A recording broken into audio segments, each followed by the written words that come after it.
என்னங்க காலையில் டைம் பார்த்தீங்களா? கிட்டத்தட்ட 8:30 ஆக போகுது. இப்போ தான் நம்ம கிச்சனுக்குள்ளேயே போகிறோம்.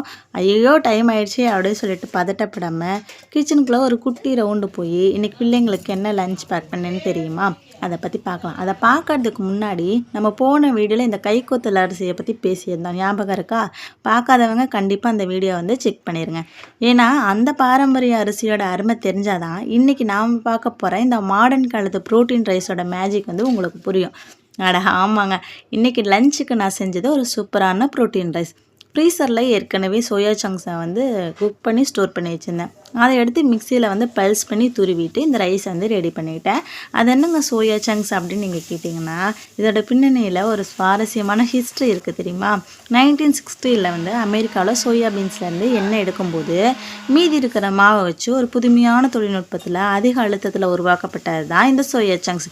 இதை வெஜிடேரியன் மீட்டின்னு கூட சொல்லுவாங்க. இது சும்மா பார்க்கறதுக்கு மட்டும் கறி மாதிரி இருக்காதுங்க. இதோட சத்துக்களும் அப்படி. ஒரு 100 கிராம் சோயா சங்க்ஸில் கிட்டத்தட்ட 52 கிராம் ப்ரோட்டீன் இருக்குது. அதாவது முட்டை சிக்கனை விடவும் இதில் புரதச்சத்து ரொம்ப ரொம்ப அதிகம்.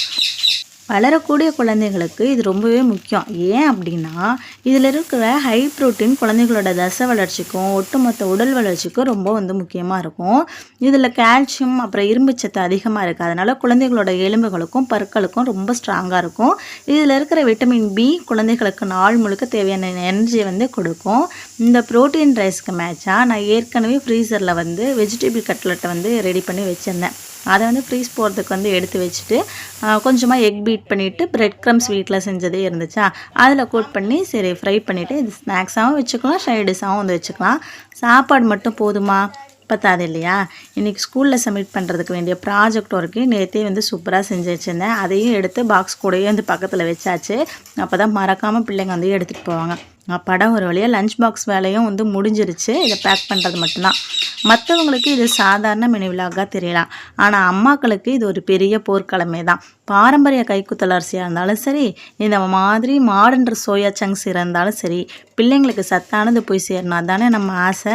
இந்த விலாக் உங்களுக்கு பிடிச்சிருந்தா லைக் பண்ணுங்கள். உங்கள் வீட்டில் சோயா சங்க்ஸ் வச்சு என்ன ஸ்பெஷல் பண்ணுவீங்கன்னு கமெண்ட் பண்ணுங்கள். வீட்டில் இருந்தே கம்மி முதலீட்டில் கட் வெஜிடபிள் பிஸ்னஸ் எப்படி பண்ணுறதுன்னு சொல்லிட்டு ஒரு லாங் வீடியோ போஸ்ட் பண்ணியிருக்கேன். அதோட லிங்க் கொடுக்குறேன். ஃப்ரீயாக இருக்கும்போது செக் பண்ணுங்கள்.